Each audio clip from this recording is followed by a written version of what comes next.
This ability to do wrong was seen in a powerful experiment in 1971.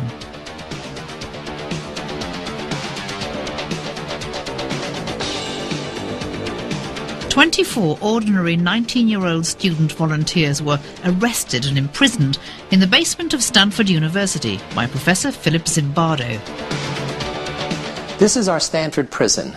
We replace office doors with these prison cell bars in each of 3 office rooms. Over here is solitary confinement, the hole, a tiny little closet where boys were put in, sometimes naked, sometimes in shorts, and either sat or stood up, sometimes for hours on end, for infringements of the rules.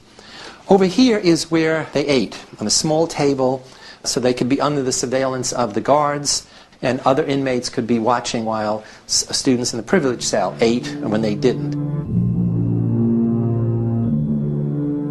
Simply by the roles they were asked to play, either prisoner or guard, Professor Zimbardo discovered that he could create his very own tyranny, and it took just 5 days.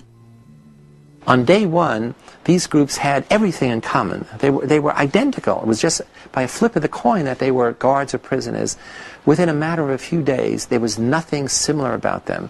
And what you saw was the emergence of 2 classes of people, the all-powerful and the totally powerless. Prisoner 819 did a bad thing.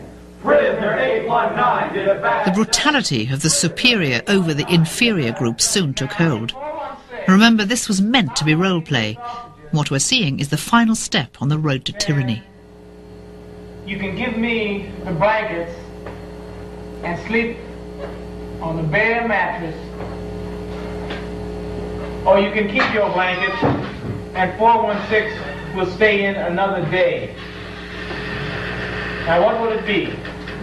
What we saw was a gradual escalation of aggression, of hostility of the guards against the prisoner, which built each day over the successive days.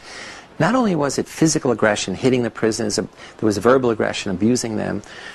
They began to use the prisoners as their plaything, as their toys, having them engage in activities which were of a sexual nature. You be the bride of Frankenstein, and you be Frankenstein. I want you to walk over here like Frankenstein and say that you love 293. That's how Frankenstein walks. Walk like Frankenstein. We ask you to walk like you. I love you, 293. Get up close. Get up close. I love you, 293. I love you, 293. You smile, 293. You get down here and do 10 push-ups.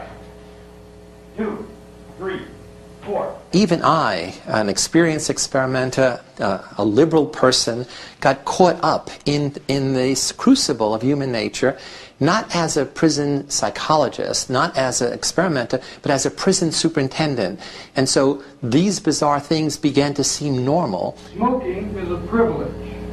Smoking is a privilege. What is smoking? A privilege. What?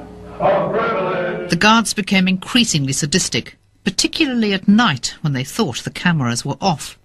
5 days into a 14-day study, the experiment had to be stopped. It took an outsider to recognize the human rights abuses that were going on.